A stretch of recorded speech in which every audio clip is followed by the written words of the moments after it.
It's not a bird, it's not a plane, it's Superhero Slate. It's a modern podcast where we talk about everything that's great, like movies, TV, superheroes. It's Superhero Slate. Oh yeah. Hello everyone and welcome to Superhero Slate, the show where we run down the latest superhero entertainment news. We love TV, movies, and superheroes, so let's talk it all out. My name is Chris Dillard. And my name is Mike Royer. And this week, we're picking our favorite Spider-Verse edition, Mike, of Across the Spider-Verse. And We'll zoom enhance frame by frame and let you know if there's any reason for anyone to be upset about this. Yeah. Why is this news? Is my question, and what does this mean? Loki gets a sweet and sour surprise. Wink, dunk, wink, dunk, wink. It makes me hungry. Like, I've already had lunch, but I'm like hungry. I'm like, yeah, I could probably eat. Disney Plus gets a disappointing price hike, Mike, and more. So you know what? You were just talking about fast food there for a moment, so it just you're stuck in fast food. Got it. It brought me back to yesterday. You know, I feel like usually whenever we talk about food or new snacks on the show, we usually get good feedback. So that's just more and more evidence that we should just abandon this show entirely and start the. We could do a 50-50. We could do like a half podcast. Superhero, half snacks. We do own Superhero Snack, the domain and all the handles. We just haven't done anything with it. But my wife pointed out to me yesterday. I started the day going to McDonald's because this older corporate McDonald's chef had made it into my TikTok feed where he was sharing his opinions about working on the corporate side of McDonald's as a chef. And, spoilers, he was pretty okay about it. Like, he wasn't like, spilling the tea of any like disgusting things or anything like that. He was like, no, that fillet of fish is like, that's like wild caught fish. They just like take that fish, it goes on a boat, they cut it, and then it's like fried and you're eating it. So I was like, man, I'm gonna go get me a fillet of fish. So I had McDonald's for lunch. And then we were at the mall later in the afternoon. So, man, gotta pop into Five Guys to get some fries. Wow. And nothing is gonna stop me from going to the closest Coke Freestyle machine. Like, I love the Coke Freestyle machine so much. I want a monthly subscription to it. Like, I want them to mail me a special cup. And where I can go up to any freestyle machine and I can just circumvent any cash register involved and just whenever I want unlimited Coke freestyle. What is stopping them from making a Keurig for Coke like this, right? Where you buy your flavor packs, like, and you pop them in, and next thing you know, you have a nice fizzy glass of soft drink. Like, I mean, it could be there potentially in the future. I could see it. I know there's like expensive versions of this, but I'm like, no. I want a pod of like Coke Zeros, like that I just pop it in. I don't want to have to mix and measure and do all this stuff because I have a Soda Stream. I like my Soda Stream, but it's not as convenient as a Keurig kind of thing, right? Yeah. So anyway, sorry, continue. I agree. Coke Freestyles are fantastic, and then makes me wish I had one in my home. Yeah, and I mean, like, I like throw a price out at me, Coca-Cola. Like, I'm negotiable. Like, throw any of my, I'll make it work in my budget. Give me like a Coke Freestyle like app on my phone to show me like the nearest one that I'm by. It's Disney style where they put the NFC thing on the cup that you buy. Yeah, this is the one. Yeah, this is the one time I'm okay, and like have different tiered plans, right? Where like maybe a lower tier is like once a day or something like that. Really, just get me hooked on the system. It's instead of a movie pass, you have a freestyle pass. Yes, that's all I want. Yeah. And the AMC down the street, I don't know if all AMCs have freestyles, but our AMC has freestyles. I'd love to just waltz on into the AMC just for a drink and then head back out. What's your drink of choice at the freestyle? Like, now that we're in this, because the thing that's the best part about it is it's whatever, like, it's limitless possibilities, to be honest. So yesterday I had a Diet Mellow Yellow with some orange added in. That was great. Mine is the Mellow Yellow Zero with raspberry and the raspberry peach flavor. Like, do a 50-50 and it's fantastic. That's a good one. I should have done that because you can mix your own freestyles. Even like, you're like, oh, I can do different percentages of different flavors, but and I made a huge pivot. I went cherry ginger ale after that. I mean, like, come on, who is not gonna pay a monthly service to the corporation of Coca-Cola for this freedom whenever you want? But anyway, I'll get off my hot summer hotter takes over here. Yes, exactly. And then my wife mentioned it to me because I was just like, oh man, Taco Bell's got that new like grilled cheese taco with they dipping keep sauce. Advertising with dipping sauces. So I was like, I just mentioned that, and she's like, if you go to Taco Bell, that'll be 3 fast food places in one day. And I was like, well, I'm sold. Like, for some reason, that didn't deter me. So I tried that new dippin' taco. It's a little messy.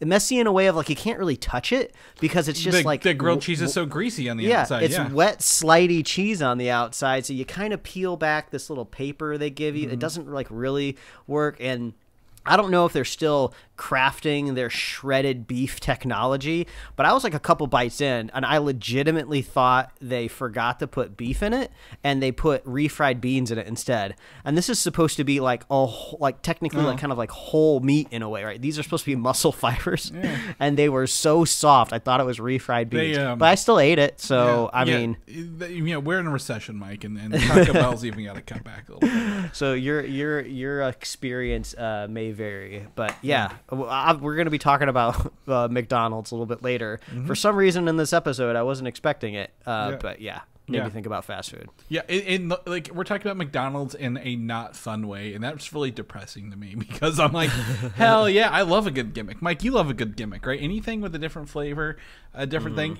Mike, me and Mike share a lot of Mountain Dew flavors that are coming up. It's a problem, but the newest two are the Game Fuels coming back with the Diablo crossover or promotion, right? That you shared with me, and I'm like, oh hell yeah, I like Game Fuel. Those are really fun flavors. So excuse me, I really just think that when you get a chance to go out to eat, I like to vary up what I'm doing, Mike. I don't know about you. You sound like you know what you want to do. Like you have a craving, just go for it. So I'm very much a what's in the moment. What have I not had in a long time kind of guy, and really. Now I just want an in-home Coke freestyle machine, and I need to see how much they're going to cost me to put one in my theater, Mike, down here in the basement, right next to the popcorn maker. But you've also not only have you been out and about, you also have been playing your Switch. I've been playing my Switch. I didn't put it in here because I already talked about Pokemon Violet when it came out last year, but the new DLC is coming soon enough because every game has DLC, right? What game doesn't have DLC these days? But you were able to play some Switch and tell us about your experience here now that you're getting on the hype train. Not, I wouldn't say several years late, but at a really good time where you have a lot of choices to pick to play. Yeah, I just beat Breath of the Wild last week, and that's how I was reminded that DLC existed for it, because these are very, very minor light spoilers for Breath of the Wild, so if you waited as long as I did, or technically even longer to play it, the game has a great ending, a very cinematic ending, but just like how all cinema ends, it just ends. It doesn't put you back into the world after you finish the game unless, I believe, you get the DLC. I haven't played any of the DLC for Breath of the Wild, but I believe that would put you back into the world after you've saved Hyrule Kingdom. And there's like a motorcycle in it, apparently, as I saw from like the splash art, and there's some other loot and stuff to get. But I had opinions from other friends that have played Breath of the Wild and Tears of the Kingdom that say, oh, if you want to roll just straight into Tears of the Kingdom, you can probably just skip the DLC. Any sort of extra story that might have been covered in the DLC, you'll get caught up pretty easily in Tears of the Kingdom. So I'll probably end up doing that. But Breath of the Wild was really fun. Like I said before, it's like Elden Ring light. I kind of was able to scratch that same open world, mythological combat itch, but at the same time, I just wasn't terrified. So when I knew I was about to start like the final boss, like I wasn't worried about like, okay, do I need to like make sure I have a bunch of recipes ready to go? Do I need to make sure, I have enough, time, there's no distractions? No, I just jumped right into it. If you're familiar with the game, I didn't have anything cooked. Like I had to basically consume all of my just like freshly picked like gourds and apples to survive the battle, which was really funny because it would have been so much easier. It's like if I just would have even thrown a couple apples on a fire in between this would have been a little bit easier. But it was one and done. It was pretty straightforward, but it's nice change of pace. But it was fun. Looking forward to Tears of the Kingdom. So yeah, I guess not surprising to hear another person recommend Breath of the Wild to you out there, right? I mean, I'm the last person on the planet to do that, but Breath of the Wild was fun. Hopefully, so it's like saying, soon. you're like, yeah, play Halo 2. You know how long ago that was? Yeah, it's fine. But you're like, it's cool. You caught up. You met the consensus. You met the consensus, right? Like you see where everyone was coming from. So absolutely. I was telling Chris earlier before we started recording that the Switch has had unintended consequences of now on portable and free to play games whenever, which is really cutting into my productivity. The dishes go a little bit longer without getting washed when I should probably get over there to that sink. Maybe other household chores should be happening. Maybe I should make a web comic, but no, I think maybe I'll just play Tears of the Kingdom. I applaud my Switch when I'm playing it portable with the included what are they called, Joy-Cons? My finger, the way I play and hold, like my elbow kind of goes numb after too long, right? Like I'm like, okay, I need to step away. Oh, I'm so glad you said that. Yeah. So I thought like something was going wrong with my body. Yeah. I had one really, really long session last weekend with it where you kind of just pick it up just kind of very casually, at maybe 1 o'clock in the afternoon on a Saturday, and then you look up and it's been 6 hours and it's just like, why does my thumb hurt? And then I went to bed that night and my thumb still hurt, and I was like, what is happening? So those Joy-Cons are maybe not the most comfortable. They're not. Yeah, but I have the Hori HORI Split Pad Pros, which are not wireless controllers. They just go on the outside of your Switch when you're dock. But they add that roundness that like an Xbox and PlayStation controller have to the edge, so you don't push on whatever nerve that is you're holding, by holding the flatbacks. And I can usually play a little bit longer with those. So I've really, really enjoyed doing that with those. I can't recommend those enough. Like past year I've had them. They've really been like a game changer for using the Switch in portable mode. But speaking of playing good games a little too late, what about making TV shows on game properties a little too late, Mike? Because I've heard a mixed goddamn bag of this. So. Yeah, if you could see our show notes here live as I'm talking about them, I have a show here listed with only one episode that I've watched, and there's probably a reason I've only watched one episode of it, and that is Twisted Metal. Streaming now on Peacock, I believe to not much fanfare. I didn't realize it was out. I was just casually browsing through. I was like, why do I have all of these streaming services? I don't think I watch anything on Peacock. Let's see what's going on over there. Pull it up. I'm like, oh, every episode of Twisted Metal is ready to stream? Okay. They did the binge release, so don't feel too bad that you didn't miss a weekly thing. So I hopped into the first episode, and I guess if this is supposed to be hot summer, hotter takes, right? I do not know how to describe my opinion of Anthony Mackie. I do not have any ill will against the man. I don't dislike him in any way. I don't have some sort of odd celebrity grudge against the man, right? I'm sure he's a great, nice guy, but I just really do not enjoy him on screen. I don't know what to say. I mean, if he's in a supporting role, as Falcon or something like that, it seems to be okay, or it doesn't grate me the wrong way. I mean, I liked it when he was fighting Spider-Man with Bucky in Civil War, and Spider-Man was the goofy guy, and he was just kind of reacting in annoyance. That was really funny. I thought he played that really, really well. But him front and center, he's doing this really, really goofy, snarky, wacky character, and I just can't get on board with it. And I think it's just me though, because intellectually I'm just the things that he's saying, I can see it being funny. I could totally imagine somebody in their living room cracking up. But I just can't get into it. I don't know what it is about Anthony Mackie, and I feel bad. I don't have any illusions that he's listening to me talk about him right now, but I don't know, maybe it's just not for me. It's kind of like when you pick up a drink or a food or something, you're like, I'm just not, if you like it, that's fun, I'm just not digging with maybe music. Maybe that's more of an example, because you consume it through your ears. But yeah, I just don't know what it is. But as for the show, as for the first episode, man, they are stretching that budget as thin as possible. Pretty much every wide shot of a car is like a CG model because it's become a tipping point where it's just cheaper to just do that in a computer than actually to like go out, on set and like, rig a camera up really, really high or fly a drone or pay a stunt driver to drive it. Just do it all in the computer. It's got to be cheaper to do that now. And it's just like, and I don't know if this is an aesthetic or creative choice, and I'm not saying I hate it, at least it's different, but the saturation has been cranked to 11, and I don't know if they're just trying to make things look more cheery or visually appealing or maybe video gamey and some psychological, but there's like pink cars that are like the pinkest cars I've ever seen in my life. There's blue police officer uniforms. That's the bluest blue I've ever seen fabric be. So if you watched it, let me know. Is it just the color settings on my TV? It seemed very, very off to me. But the first episode ends on a cliffhanger of like Sweet Tooth, and I was like, I felt a little compelled to watch episode 2. A little compelled. So there might be enough cheesiness there to entertain you.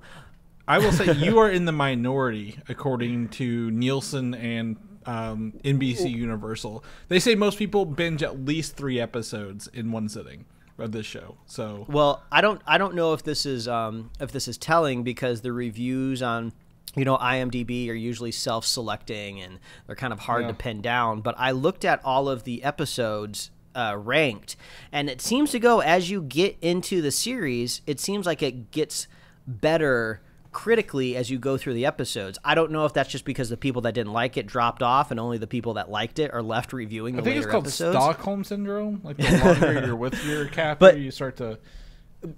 I would say, long story short, is I have strong opinions about the show, but I don't think I would necessarily tell people to like avert their eyes from it. I think there's enough chaos happening, at least within that first episode, that I got to imagine it's got to hook people, at least some people, right? It just wasn't me. Yeah, just because the only other show Peacock I think is renewed right after debut was what was it? The Natasha Lyonne show, Poker Face. Yeah. But they said that this is their most binge show released to date, comedy wise, on NBC Universal. So there are people watching this. I still think I've talked to several people. One person who loved it, one person who was like, "This is trash." So like I've seen both extremes of this. I will say the one thing I do know about this, Mike, and this has got my Mortal Kombat syndrome all over again. There is no Twisted Metal in this. They're like I know like there's no competition, right? It's not the hey, if you win Twisted Metal, you get a wish from Calypso kind of deal. That they're adapting it, but my goal was to watch it. I know they're like 22-minute episodes, right? They're like half-hour bites. Yeah, they're pretty quick. And I do enjoy the plotting of it though. I do like the concept of the world of like everything's fallen into anarchy. So now the only people living outside the wall cities are primarily like couriers. And then people trying to rob the courier. So I was like, okay, I get the concept of the world. But one thing that was driving me and my wife crazy is like Anthony Mackie in real life is 44 years old. So yeah, you can play a little bit younger than yourself in a TV show. So let's like round it down to at least like 40. Late 30s maybe, but let's just say 40 for easy math. The show opens up and it says like, quote unquote, the world went to shit 20 years ago, something like that. So that means when the world went to hell, Anthony Mackie's character was 20 years old.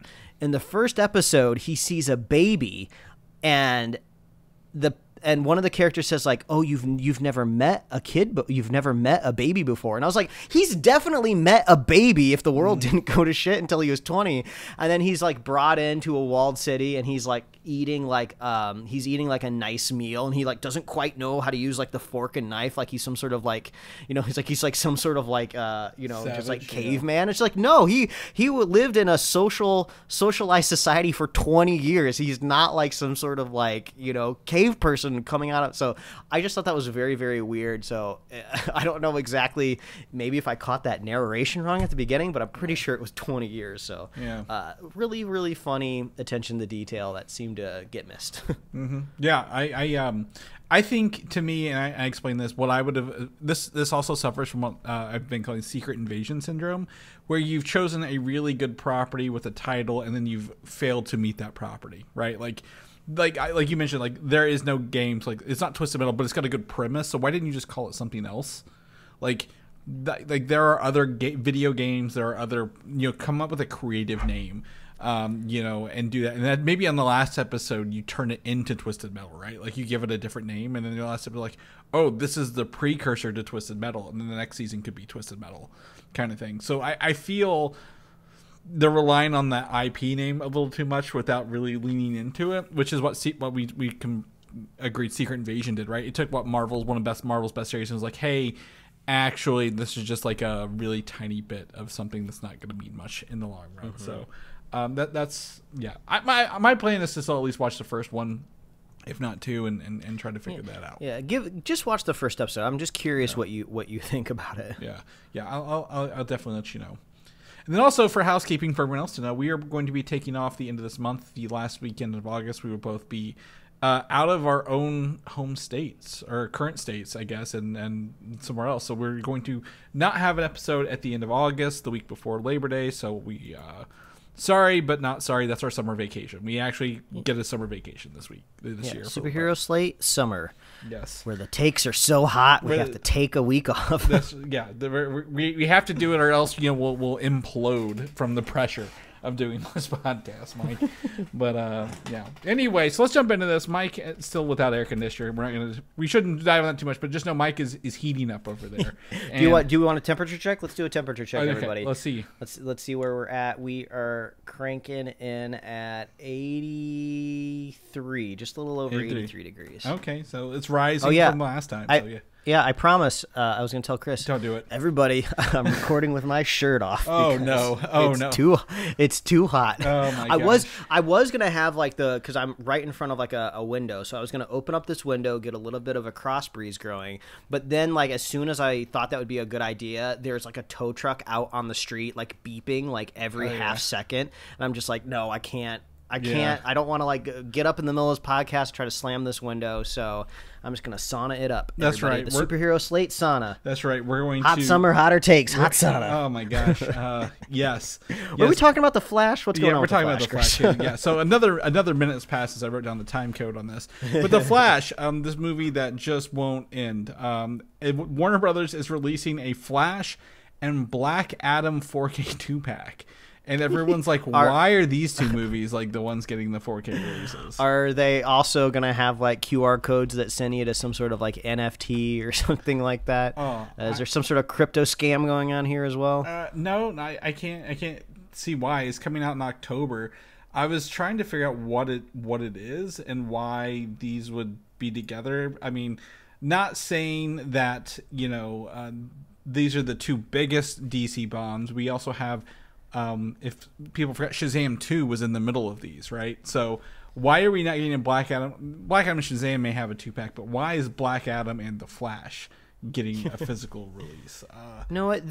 This makes me wonder what happens to the legacy of kind of these movies, because we're going to be talking about the legacy of one of these DCU movies here in a second, but how do these hold up in let's say 20 years when you have a whole new generation that grew up without these movies, stumble across them, and I don't know, maybe they'll be in their Apple Vision Pro 13s making video essays, holographic video essays about the Black Adam movie that just couldn't quite get off the ground, but that it was so good and everyone loved it, but it just didn't. And it's just I just want to know what the revisionist history is going to be for some of these last vestiges of the Snyder universe, Yeah, and it's not even that. It's just I don't even consider Black Adam part of the Snyderverse, right? The only thing he's got was, I guess these are the last attempts at bringing cameos into the DC EU. Right, we had Henry Cavill at the end of Black Adam, which I literally forgot about till just now, even though we talked about it last week. And then, obviously the Flash has more Batman and Superman in it than you could shake a stick at. So I don't know why this is a 2-pack. I don't know what they're doing. Maybe The Rock has a physical release deal, and he's like, yeah, I want to do this, see if we can make some money off of it. I don't know, but like, I can't wrap my head around it, Mike, and it seems like the internet can't either, basically, on everywhere I've seen this. So I've included an image of this. It's also like the most, I would say, unserious package of all time.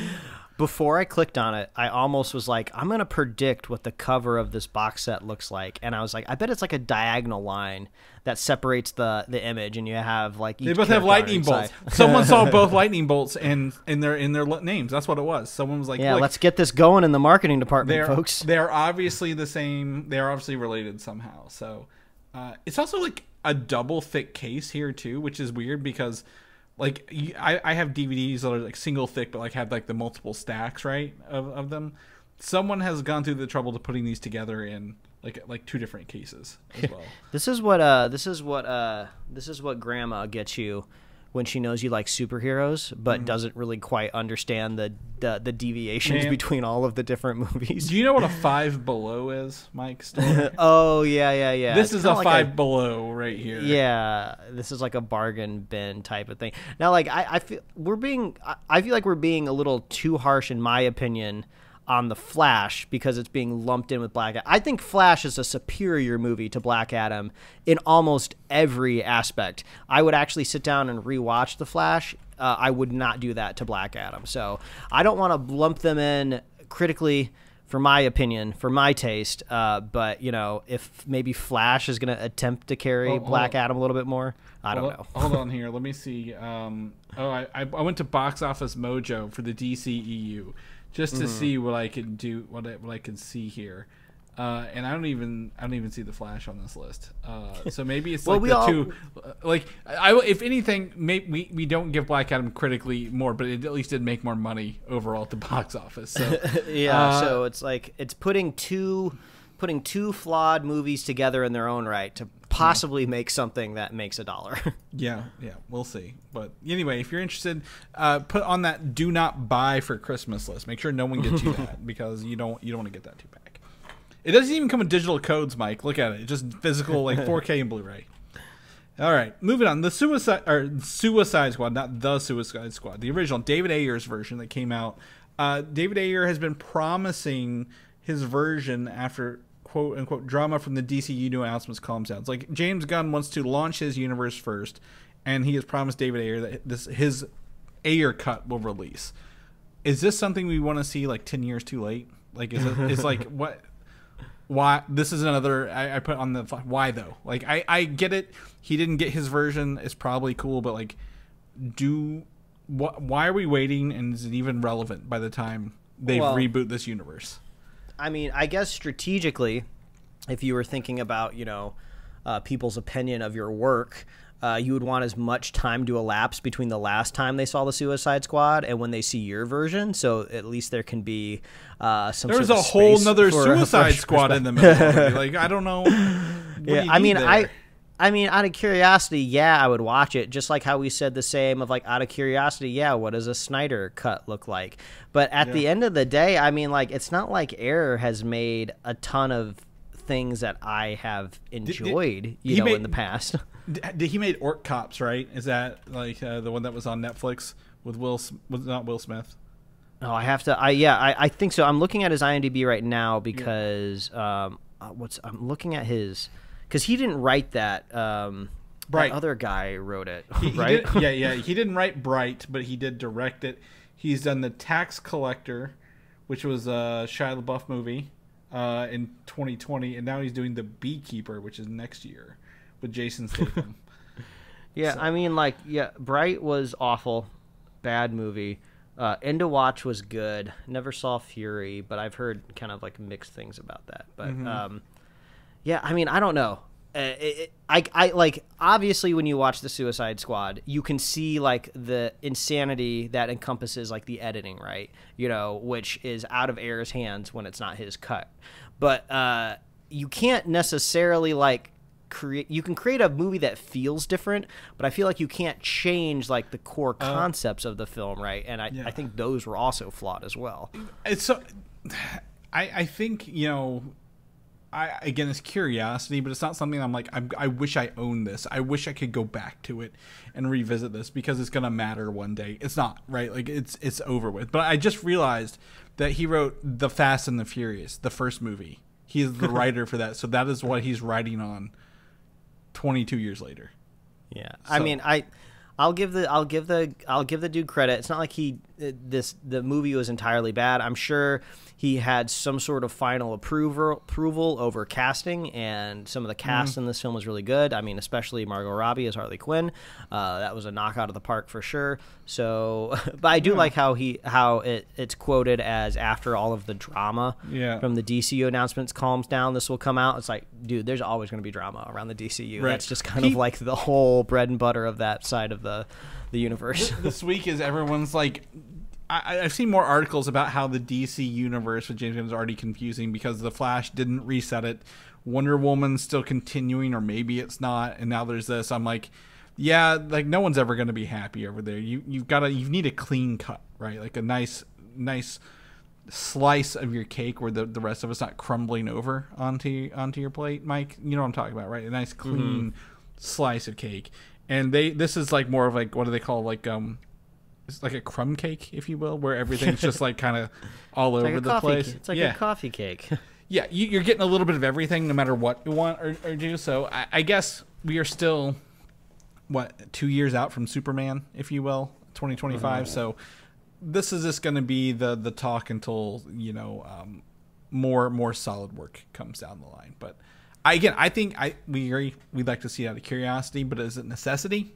No, not at all. We are in August. We are halfway through August. I thought we were still the 1st of August the other day. Boy, was that a rude awakening.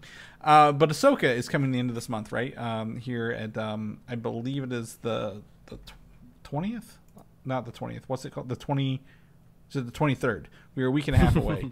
I was like, it's not the 30th. It's the 23rd because we originally said the 30th. Episode 1 and 2 are dropping on the same day, and their runtimes were revealed with 54 minutes for episode 1 and 42 for episode 2.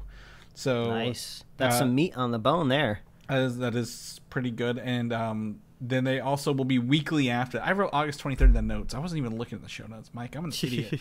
And then they're weekly after that. So the 30th, 6th, 13th, 20th, and 27th. Before we get into October, which kicks off the Loki show. We'll talk about that later. I'm pretty excited to see this. I really dislike the clean lightsaber look that I've always said. Like, you can tell they're just light poles now rather than like beams of light. So I don't like that, but I am excited to see a lot more lightsaber users in this, getting a return to the Clone Wars / Rebels cast, and see what Dave Filoni brings Solo to the live action table, right? Because I think this will tell us if we're going to be excited or not for his Solo movie at the end of the day. I hope I can enjoy it as well as somebody that has seen all of Rebels and maybe has more of a knowledge of these characters that have already existed. I'm sure that they are all going the mentality of like, oh, just like pretend every comic book is somebody's first comic book, right? Yeah. So I'm sure they're going with a similar mentality because I was like, I don't know who these characters are. I think I watched one episode of Rebels. And I don't remember any of it. I mean, I should do another Google because, like, about a year ago, I tried to find a recap for Star Wars Rebels, and there wasn't like a complete of all seasons. Like, I could find some recaps for a couple seasons here and there, but nobody's done like a retrospective.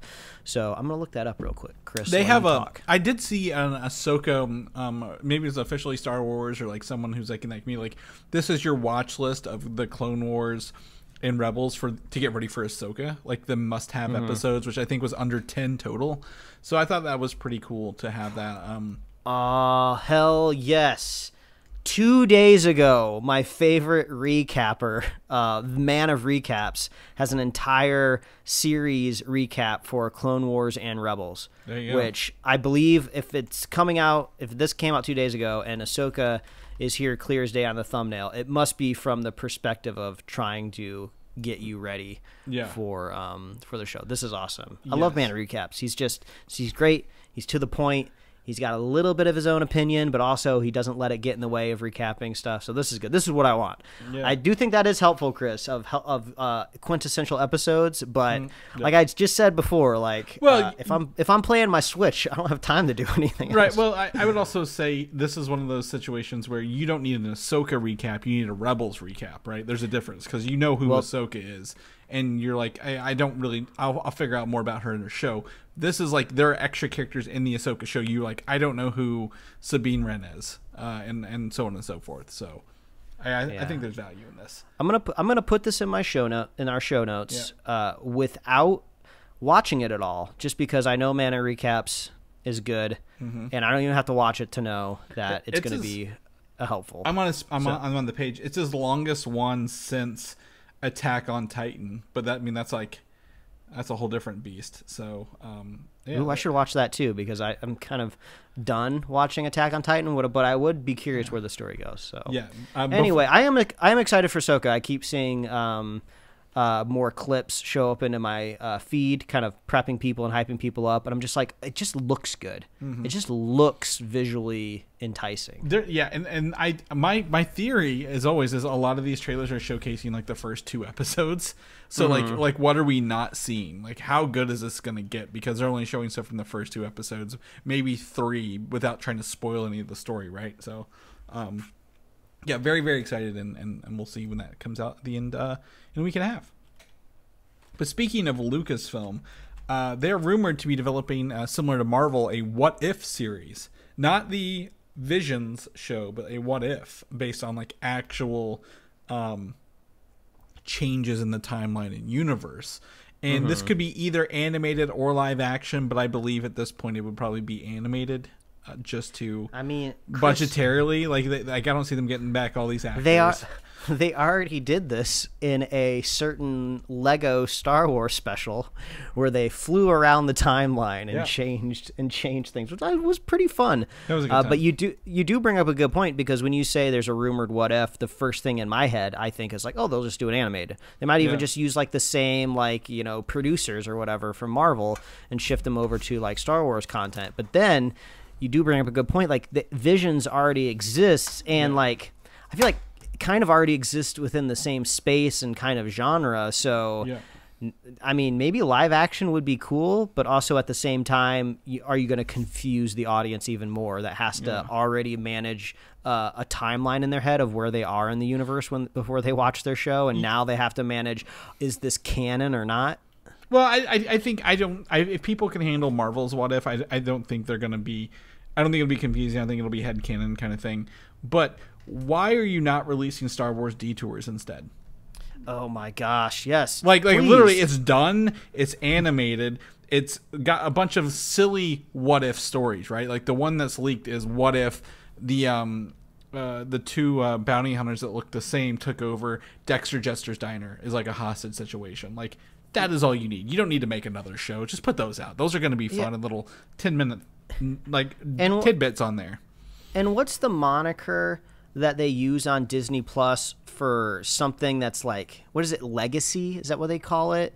There's like a little, there's like Star Wars Legacies and like Marvel. There's like a little like thing, especially for like those old classic like Star Wars like the Christmas special type of stuff. It has like, it has some sort of moniker on it. You could do that for the Detours. Yeah, absolutely. And it's so. This brings up something else interesting I've heard about a lot of TV and content production out and I guess in Hollywood and everywhere else, Mike, is that they're looking for what's called second screen content. Are you familiar with the phrase second screen content? Where it's like, it's in the background. While Mike's playing his Switch, he's got second screen content on the TV, is like background noise and stuff like that. And there's a huge push for that right now. Like, what can we make that's not like overly produced, that's not high concept, that people can just run in the background and be content with? And to me, Detours is one of those great items, right? Like the bite-sized content that's just running in the background. Like, you can look up like, oh, that's pretty funny, and then go back to whatever you're doing. Like, you don't need to sit and stare at Detours. Just send them over to the Star Wars social media people and just have them throw it up on like their Instagram reels or their TikTok page. And I feel like that would be very you can put like you can release entire movies in their entirety on X for several days and not be taken down. Exactly. But yeah, there's value.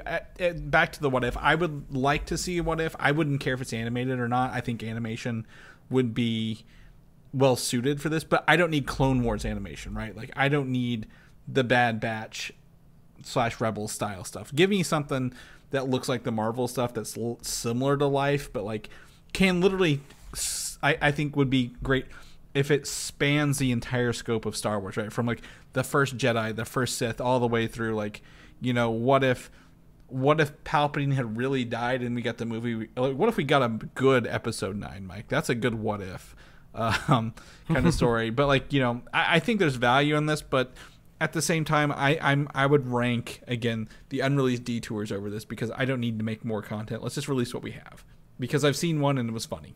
So cross fingers. But speaking of movies that were released on X over the weekend that were up for like 24 plus hours and never taken down, this is called Into the Spider-Verse. No, Across the Spider-Verse. Sorry, this is the Into the Spider-Verse is the other one. Across the Spider-Verse is the new one.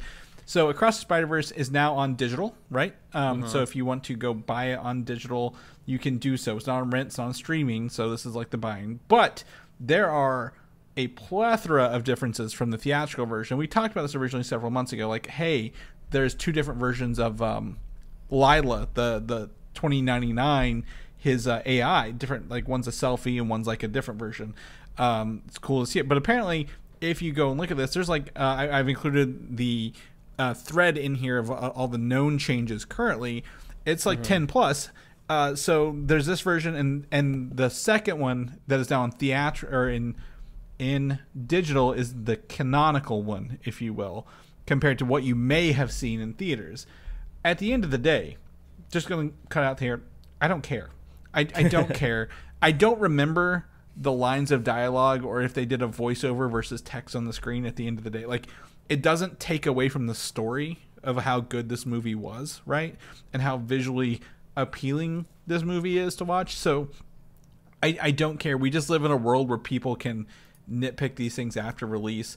You have once told me an anecdote from people who check the movie before release, right? Like, what's that job called? I think QC. Yeah, like quality control films. There's just not time to release, the full QC version in theaters, so the home release gets QC just a hair more. A lot of people, specifically we talked about in the news, was the Thor Love and Thunder, the special effects kid portaling in. Yeah, with like his head kind of floating there.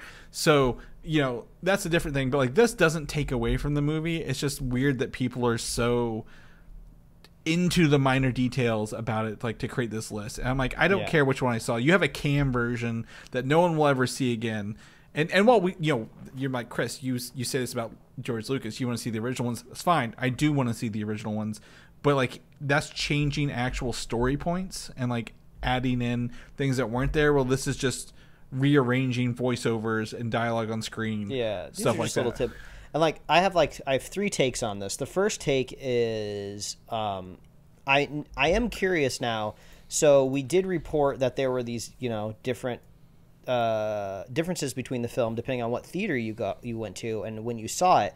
And I believe that was pitched as just kind of like a unique, fun thing to do with the context of the movie, but being multiverses and how people can go to the same movie and see it a little bit differently. That seemed to be intentional, and I think that was fine, and that's a fun little game to play. But if that never would have happened, I don't think people would have been so primed to look for these differences, right?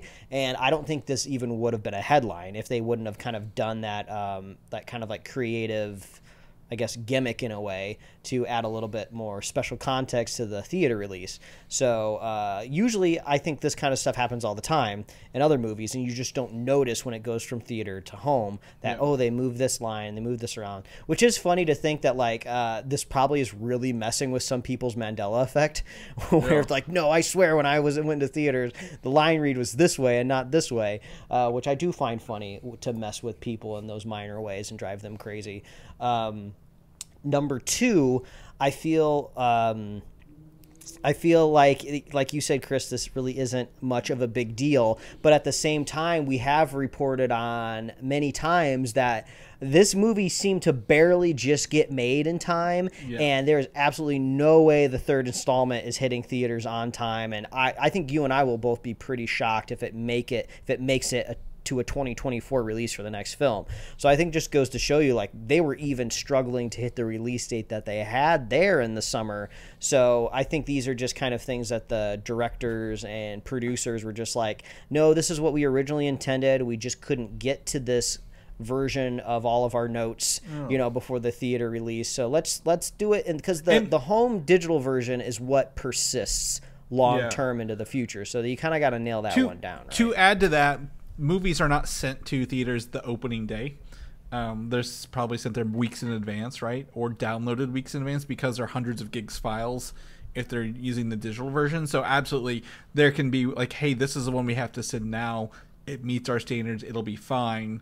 But, ones that maybe still get physical releases or they send an update over the air could have those changes as well. So it's not like, oh, they delivered different ones on, 11:59 and this is what we watched. Like, they're literally like, some theaters have to prep this weeks in advance to watch these movies. So yes. Yeah.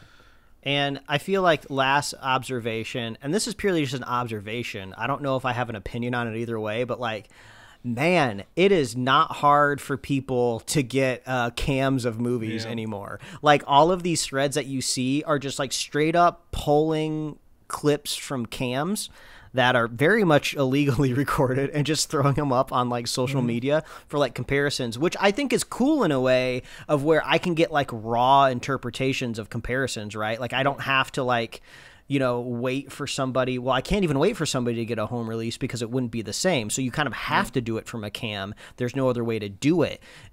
So I do think it's funny that people, I feel like the kind of like the behavior of people has changed so much on the internet. Like, they don't care where the footage comes from. They just need it for the purposes of a post. Yeah. So it is just kind of wild scrolling through Twitter or X, whatever the fuck you want to call it. And you're just like seeing straight up cam footage on it, which I just thought was really, really funny. I enjoyed the side-by-sides of some of that cam stuff. So I think that's fun. But like, this thread has, what was 12 when I originally posted, it's up to 30 now, by the way. But you can watch some of this stuff in here. And to me, again, it's like, they changed the dialogue from "Yep, we've got our sign" to "We found her." I'm like, this is nothing. Like, literally, that doesn't like alter the whole movie. There's a couple shade changes, I think, of like Hobie, right, from Spider-Punk. So dive through this list, take a look at it, let us know what you think. Really, for me, it's not huge changes. Like, this isn't like, oh my, they cut a whole scene, they added a whole new character in, right? This is just like, hey, we did a little bit of polishing, or we need this version because our script for the next movie relies on this version. I don't know. So thankfully, there's only 2 known versions of this. Both were in theaters at one point. Only one is on digital, and we can just rest knowing that the one we're going to be watching is all going to be the same one at the end of the day.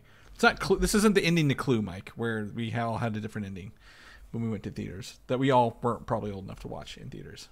So. Anyway, moving on, Disney Plus, where you cannot watch Across the Spider-Verse currently, is adding a price hike of $3 a month on their ad-free plans, up to $13.99. This is now $6, twice the price of what it launched at 2 years ago, which is really depressing to think about, because I don't feel we're getting more content than usual. Yeah, it does just kind of feel like there's accountants on a ledger just trying to make make the numbers make sense. Yeah, we didn't realize how much money wasn't in streaming at the end of the day.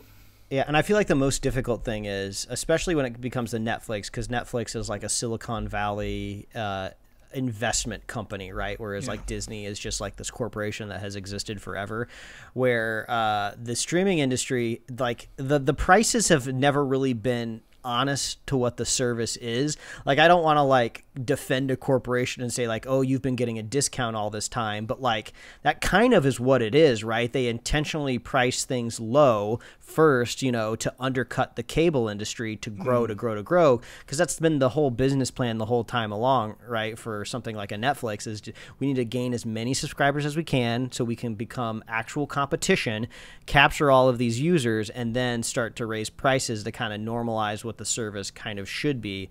So, but if you wait too long, and if it becomes like a normal price, people are not going to be very accustomed to a price hike. You will lose subscribers instead of gain them at the end of the day. Yeah, and I feel like we're not going to see. Like a big tonal shift from consumers until a streaming service tops $20 a month. Yeah. I think that'll be the big signal flare that shoots up, and all the headlines start popping off of like first streaming service to cost more than $20 is this, right? Seems like if you're under $19.99, for the most part, you won't draw too much ire. Seems to be the strategy. And this kind of backed up here. If you are a Netflix Netflix pricing for those who don't know is $15.49 a month for standard, but their premium, their 4K, which is I would say is comparable to Disney because you get the 4K, you get maximum quality. That is $19.99 a month at Netflix. But either way, you know, the percentage, it sounds awful. In reality, $14 for families and stuff like that with your Disney movies, it's great. There are going to be domino effects to this, right? Like people are accustomed to your movies coming out on this 45 days after release, right? They're not going to be doing that anymore. Like this is going up, and the speed that they're coming here are going to be slower. So we'll have to keep an eye on this, you know, at the end of the day. This is like the first time I actually thought, I'm like, do I even need this at this price, Mike? I'm like, it's $14 a month. It's not a lot. It's not about the money. I'm like, but is this enough for me to be like, I don't really need this. I operate. I would imagine if they want to avoid some churn, they're going to have to start offering deeply discounted yearly rates. Yeah. Where it's like, well, I don't want to pay $14 a month, but I'll pay $10 a month if I can pay for a year up front. I feel like that's going to become a lot of normalcy. And that's what we have, the yearly plan, and that's totally fine. We're locked in for a year. You know, you're not going to get 2 months of us, and only when Marvel's on, something like that. Because I own a lot of these. I have what's it called, Movies Anywhere. When you buy a movie, you put the code in, you can watch them. I don't really need a lot of what Disney Plus is offering, and I'm also not a family. Now, I don't have young children watching this. It's just where like Bluey is on Disney Plus, right? Like, how many people are relying on this to entertain their children every day? So we'll see where this comes out. The other part is Hulu increased to $17.99 a month for ad free as well. So that's $18 a month and $14 a month. But if you bundle these together, Mike, and here's where the value is: Disney Plus and Hulu ad free is $19.99 a month. So for this, they really say you're paying for Hulu for $18 plus Disney for $2. So my guess is, and I put it in here, this is more numbers for your investors, right? And users are cheaper. So now we've increased our Hulu subscribers and we've increased our Disney Plus subscribers, but like technically it's like one bundle really at the end of the day. Does that make sense? Like you're like, oh, you're in one bundle, but like that counts as 2 subscribers for their investors. So I feel this bundle is going to be the way a lot of people move to, and I believe we've talked about this before. If Disney buys in Hulu, they're just going to bundle into one regardless. You're not going to get a choice in the future. Yeah. You're going to have both. I think that was reiterated. Disney had an investor quarterly call last week, and I think that was reiterated that there is more plans to integrate Hulu and Disney Plus more. Yeah, absolutely. And then the other part of this, due to probably the news that Netflix did, they'll be cracking down on password sharing next for Disney Plus. So I think that's like the next iteration in online streaming, right? Preventing password sharing. So that one doesn't surprise me so much. But at the end of the day, I'm gonna have to. I told my wife we're gonna have to personally reevaluate what price Disney Plus is in November and what deals we can get. To do that, because we get Max with our AT&T service, like our home internet. So I'm like, I'm not paying for that. That's kind of a nice value. So what can Disney bundle with to get me, some savings here at the end of the day? But oh well. Now for some fun stuff. X-Men 97 promo art for the characters has come online, highlighting the team members. And I told you this outside of work, but like, damn, these are HD versions of the ones from the 90s we grew up with. Like, they're actual solid lines you can see here. It's not just like a big blur of color for frames. So they look really cool. I enjoy these, looking at these. Who designed these suits? I can't, Jim something, I want to say. It's probably way off, but like, I love the X-Men, the animated series outfits, right? Very iconic at the end of the day. So, you can check these out in our show notes. We got images highlighting all the team members, of course. Cyclops, Jean Grey, Wolverine, Jubilee, Rogue, Gambit. Storm, I believe that might be her new look. I don't remember how she ended in the show. Morph, I don't remember Bishop either, but he's in here. But it's really fun to look at, so I recommend you guys take a look. Any big takeaways here, Mike, as someone who maybe we'll be seeing some clips soon. Yeah. Some HD clips of the show. That'd be nice to get a trailer. Yeah. I want to see it in action, right? Like, that's seeing them in stills is cool, but we want to see it in action. I want to hear the voices. I want to hear the theme song, right? You know that theme song? It's stuck in my head sometimes. So I want to hear Wolverine go, "Hey, bub." Hey, bub. That's all I want. I want him to look at this picture in bed while he's in his outfit. They'll probably reference that at some point, but yes, check out that in our show notes as well. Speaking of sweet and sour sauce at the top of the show, Mike, we're into Loki. They're doing a promo with McDonald's, part of one of the many things called the As Featured On meal at McDonald's. And let me tell you, the choices that you have for this are just absolutely mind-numbing, because there's nothing special about these food. You either get a 10-piece nuggets, a Big Mac, or a quarter pounder with cheese. They all come with a special sweet and sour sauce container that has Loki, and if you scan it with Snapchat, I think it gives you some different filters.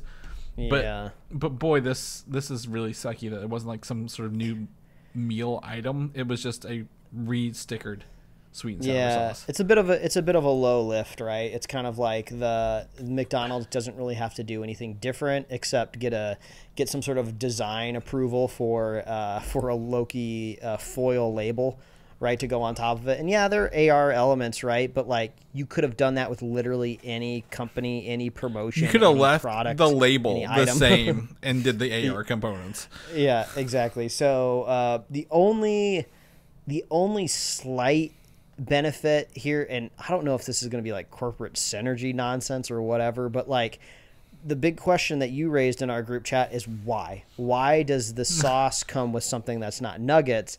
And it makes me think, is there going to be some sort of like, cheeky moment in the show where a character likes to get the sweet and sour sauce and like put it on their burger, and then another character goes like, "Oh, that's odd," and then they're trying to get in front of it and think like, "Oh my God, this is going to be so important. People are going to want to do this in the real world." Do you remember the Rick and Morty thing that they did years ago? Yeah. We gotta really make a lot of these, containers. Now, I think, there is a small clip online, and there was a moment in the trailer we saw where you see Sylvie, and it looks to be like a 1950s McDonald's outfit, right? Like a retro McDonald's server. She's behind the counter, and Loki's there to meet her, and I think this is maybe the first time they've met since the end of the first show. So I don't know.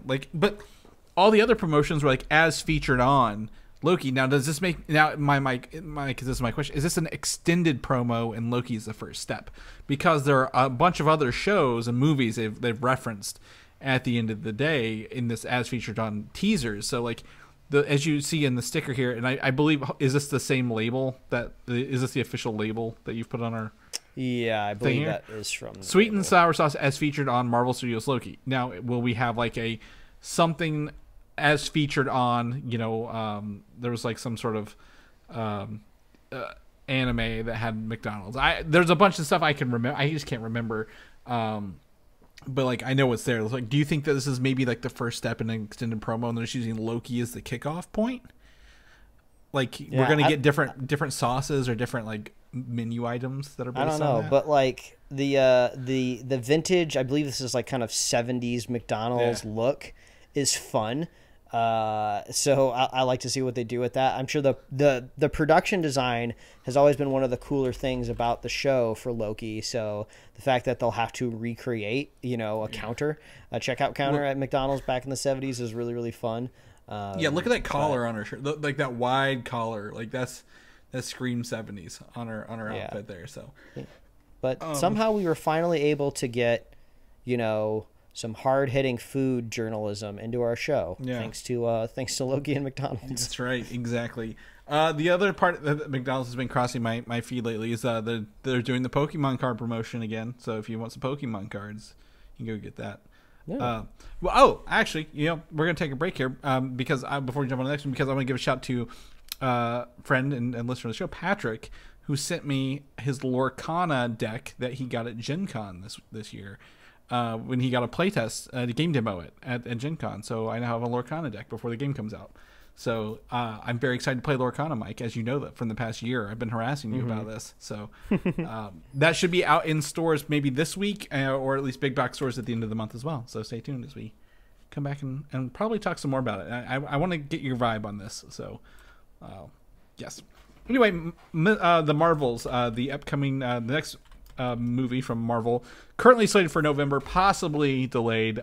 Studios are talking, Mike, with the writers and the actors guilds to meet, to come to an agreement finally, hopefully sooner than later. And we might not have anything else delayed, but we don't know what that looks like. But the Marvels, Kamala, the director's out doing, has done interviews previously before this. She's not doing interviews now, right? She might be able to, as a director's guild's not affected by anything. Yeah, so from a director's point of view, she might be able to do something. Yeah, but a lot of these interviews happen when they're filming the movies on set, so they just can't release them for like a year or something like that. Mm-hmm. But anyway, she said that Kamala's bangles from the show Miss Marvel will get answers in the film of what they are, why they exist, and what they do. So she did say that you notice that they affect space and time when paired with another form of power. I don't remember what her power that she paired them with in the show was, unless it was like her mutation. That might be something, but it looks to be the energy entanglement we're seeing in this upcoming movie is based on a mixing of the accuser's hammer and a bangle at the same time. So I'd be excited to kind of see some interesting time and space stuff, and maybe this leads into literally this could get into the Kang Dynasty, right? Like, the theory is maybe these are remnants of the Time War when the Kangs were out there. So, well, I think we're also curious too if these bangles are entangled or comparable in any way to the rings from Shang-Chi. That would be interesting. I mean, maybe this is like this is the new type of like Infinity Stone light MacGuffin, right? These kind of ancient artifacts that people are using for powers. Yeah, it'd be interesting to find out. Yeah, maybe they combine together. Like you get the bangles and the rings and like some other stuff we've not been introduced yet, and like that was like. Whoever has that, like whichever Kang version gets all of these, is the one who like wins the Time War kind of thing. So, I'd be interested. We're gonna need a little more solidness about this, a little more, focus in this as we come into Phase 5. So we'll keep you guys posted as we move our way through those. But yeah, we'll get answers for that. In other words, other news as well for Disney Plus, the Nova special presentation has been scrapped over there reportedly. It was never really announced, but it was always rumored to be in the works, but the character was not scrapped. They will just be introduced in the MCU later down the line, but I think this aligns with Bob Iger's statement of streamlining Marvel releases and focusing on stuff. And I think, too many special presentations could lead to... we're big fans of special presentations more than the TV shows, but, anything extra is probably getting nixed as they come down the line. Yeah. I believe a highlight from his call with investors this week, too, that, like... they want to just bring down the cost of everything too. To me, it just seems like Iger left the company. Chapek came in and said, let's crank out as much as we can so we can just start churning. There's money in streaming services, so the more we put on there, the more money we'll make, which isn't true. We need more and as fast as possible. And Iger is here trying to stop the turning of that wheel. Yeah. And it seems like they're trying to maybe bring it back to like, Phase 1, Phase 2 era of Marvel where it's just like, let's be strategic about what we put out. let's also make sure that they're good. They're just good movies in quality, right? And let's make the budget kind of reflect the box office return as well. So, yeah, I'm not surprised something like Nova, even though I've been looking forward to a Nova story, kind of gets scrapped. Yeah. Yeah, absolutely. And special presentations, like I fully expect the Century special presentation to also be scrapped, right? Like I don't expect to get, honestly, any more. Maybe the Witch's Road, that's still, I think, up in the air. But like, I think they are the best use of their money over TV shows. But what do we know at the end of the day? We can't prove that a one shot gets a lot of people in, whereas a TV show over time could bring in people for multiple months in subscription. So, yeah, we'll keep you posted. But honestly, Nova he's just one of those characters that is just not caught a break in the MCU yet, but could easily get there when we move forward. A couple interesting notes here. They also had a release schedule calendar on that investment call, right? A big things coming out this year, including Loki. But it is Echo was not on that list, even though it's a one day binge release. Was it the weekend after Thanksgiving? I think. Yeah. So it's rumored to be delayed due to this absence. Because Loki was on here. Loki, it's not just TV, like movies. Loki was on this release schedule, but Echo was not. So my theory goes back to Actors Guild, right? Even though it's a streaming show, they still need actors to promote it. And if they're not being able to promote it because they're on strike, this show will get delayed because of that. Yeah. I mean, no one really knows exactly how all of these strikes are going to resolve, how long it's going to take. It's all conjecture. I've seen some say it could take as long as to possibly March or April next year. I think that's kind of the most long-term scope of it. But if you start to kind of read the tea leaves, they are back to the table. At least the Writers Guild is back to the table negotiating at the end of last week. And at the same time, the Emmys have also officially postponed their show until January next year. So obviously things can move again. We've gotten very used to things in COVID, post-COVID era of dates and things shifting all the time.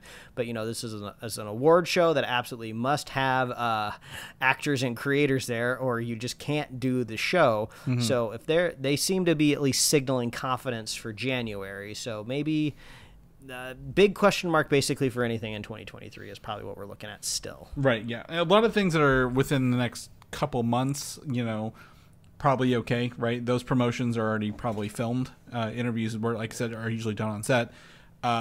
Echo's, one of those things. It's the first binge release model for Marvel Studios. It's got the return of Kingpin and Daredevil slated to be in it.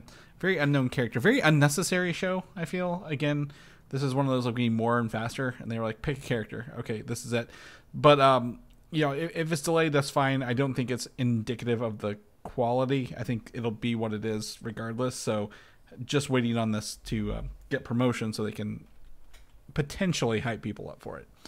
The other note on that was Deadpool 3 was not on the release schedule for next year, indicating a delay is possibly on the horizon for this as well, because they were they were filming and they would shut down with the actor strike. We were always well, Ryan Reynolds can dub his dialogue in studios, but he can't do that with the writer strike. So he's not even gonna be he's on a double can't work duty. So this is probably gonna push this one back a little bit. If anything, I feel like this is overall better for the Deadpool movie. The downside is we have to wait longer, but the upside is now we don't have to worry about if the actors never would have went on strike, right, and the Deadpool movie would have been made under the writer's strike, if the movie would have come out and it wouldn't have been as good, and if we didn't like it and there were things that were not up to snuff, we always would have think oh, what if he could have ad-libbed on set?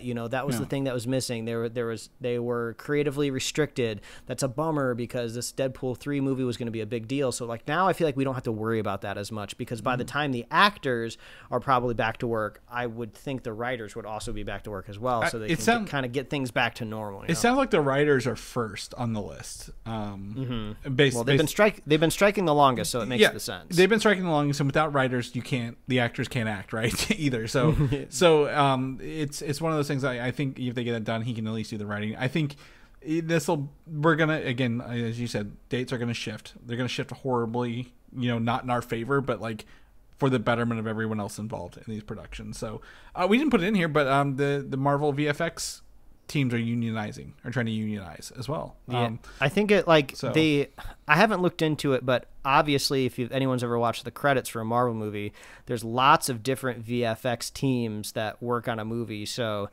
hopefully this is the start of a good thing, but I don't think this is. Well, it's the in-house team first union, because Marvel has an in-house team. But one of the things I didn't understand, VFX people get paid a weekly salary or weekly money no matter how much overtime they accrue. There's no lunch penalties like actors and other guilds get, right? So they just need the same protections from being overworked and underpaid at the end of the day in the movie industry. That's great. Because I feel like I've only ever heard. I feel like the VFX people, I kind of lump them in my head with like video game creators, and you only ever hear about crunch time with that type of stuff. You never hear of somebody like, oh, my last week on a project, was just a normal 40-hour work week. I was like, no, I didn't sleep for 4 days, Right, exactly. So, it's, I would say the current striking is maybe not a catalyst. The fire's always been burning, but it's a good time to, stand up and fight for your rights as an industry, because without the VFX, a lot of these Marvel, shows, any shows probably wouldn't be able to meet those deadlines. So, very, very excited for them, and hopefully that goes through. Continuing the Deadpool conversation, though, Hugh Jackman has apparently met with Kevin Feige before the strikes about a big role in Secret Wars movie, as a future of his character continuing off Deadpool 3 into that movie and making that movie the swan song for a lot of these, legacy characters, if you will. I just really hope Secret Wars pays off, right? I'm glad all of this turmoil and struggle within the MCU is happening now, because I want the ship to be righted by the time we get the Secret Wars, because there's a huge opportunity here, right? Because we've talked about how can you outdo in any way possibly Endgame, where you had all of your characters coming together on screen for one giant battle. It feels emotionally impactful. It feels earned in every way. I'm basically trying not to cry while I'm watching it, right? How do you top that? And seems like if you're just trying to go bigger, you have to include every possible version of the characters. I'd love to see Hugh Jackman in the role again. We get to see it in Deadpool, which is great, but to see him around all these other characters, maybe he gets fastball specialed, in a more of a classical term. But I guess that could happen in Deadpool because you have Colossus there as well. But maybe Hulk picks him up. Maybe, oh my God, we could see Hugh Jackman and Mark Ruffalo's Hulk. That would be an iconic pairing there for a moment. That could be fun. So I want it to work. I just really want it to work. And it sounds like to me, again, hopefully this is the game. This isn't we're setting up all these characters so we can pull another 10 years out of them, right? It sounds like Secret Wars will be the reboot, the dwindle. Hey, we don't have to worry about cameos from the Fox universe anymore because we own them, and we put them all to bed at the end of this. We're done with multiverses after this is my hope. So if they're able to pull Hugh Jackman, who was a staple for comic book movies since the debut of X-Men in 2000, I would think, this is a little selfish. Why not bring in Wesley Snipes from Blade? Because he was the 90s R-rated movie. Hell, even get Dolph Lundgren as the Punisher for a couple seconds. But I also don't need a whole movie of where I'm with the Leo meme where he's pointing at the screen the whole time. Well, I think we're also going to need David Hasselhoff as Nick Fury. Nick Fury from the 90s. Yep. Yeah, we'll need that. Yeah, there's tons of things that you can pull up. The Howard the Duck robot, right?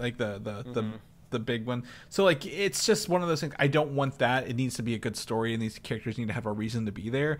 But while again Endgame was fun and we did know those characters, this is going to be one for everybody who's been along for the whole ride, I feel, is what it sounds like it's shaping up to be. So now while everything's on pause, writing's not done, actors aren't solidified, if Iger was to give Kevin some money and say, look, this is the most money you get, this is it, you need to make the best movie ever, I would want to see some of those cameos probably in there, right? The multiversal cameos at the end of the day. Go ahead and do that. Sure, we're going to have Anthony Mackie's Captain America, but is that the fun part of Secret Wars, Mike? Or is it going to be seeing, Dolph Lundgren's Punisher and Thomas Jane's Punisher in his like black, like his little black car he souped up in that movie, like show up at some point. I don't know. So, this is a really weird thing to think about at the end of the day. Like, what do we want? We just want a good movie, right? Can we agree on that then at the end of the day? Mm-hmm. Like, we want a good movie. I don't care who's in it. Make it a good movie. But Hugh Jackman, yeah, he's pretty good. Lastly, I did not know THQ was doing a video game, hey, here's a bunch of movies or games we're working on this week. But one of the games revealed is something that I think we theorized or rumored before. Teenage Mutant Ninja Turtles: The Last Ronin. It's getting a video game based on the comic book of that same name. So this trailer is very much a teaser. I think, as you said, like there's no gameplay. It's just literally like, hey. Obviously the last Ronin is that the idea of like 3 of the turtles have passed away in battle, and there's one left, and he has to like avenge his brother. So it looks like this game may be living through those battles, like dwindling down like through each of the characters' stories till you get to the last one, maybe. Yeah, I mean that would be a pretty good way to arrange the narrative. Kind of like each chapter is a different brother. Wow, that's like incredibly like depressing, but like also extremely dramatic. That's kind of how Halo, not Halo Reach, Halo 3 ODST. Did you ever play that one? You play as a drop troopers, but like you're the main one, and then you go through and you touch something, and you have a memory. Like he's like, oh, this is what happened here. That could easily be that as well, possibly. So it is depressing. Like this is not a happy story by any means, but yeah, I have the trade, the collected story on my Amazon wish list, so maybe I'll get around to reading it at some point in time. But yeah, this could be. I mean, obviously, I'm all about turtles, and I do appreciate how you made this the last item for our news this week. Always bringing in turtles at the very end. So I'll use this as an opportunity to tell people just to go watch Mutant Mayhem in theaters now because it's great.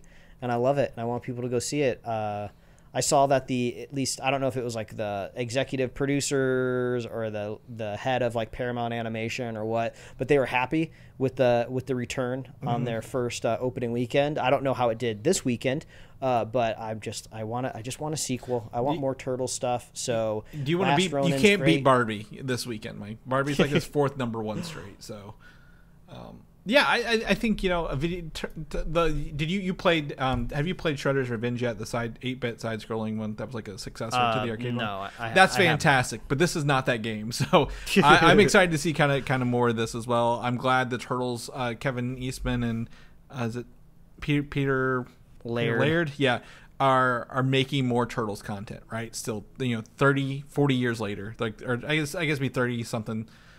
Almost 40 years later, they're still making Turtles comic books and stories and video games. So, these teenagers, these mutants, these ninjas and turtles have really stood the test of time. So, go Mike. This is you're in your best end game here for sure.